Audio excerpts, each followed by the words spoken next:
Here I've got ARCHOS Oxygen 57 and let me show you how to grab a screen, how to take a screenshot on the following device. So at first let's open some display that we would like to capture. It can be, for example, the calendar.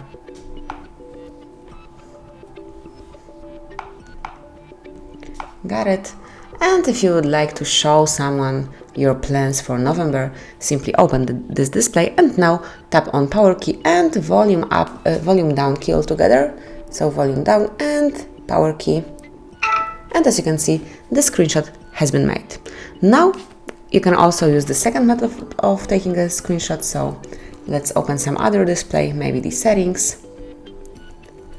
And if you would like to show someone the battery level that you have, simply tap on power key and hold it for a while. And then select screenshot.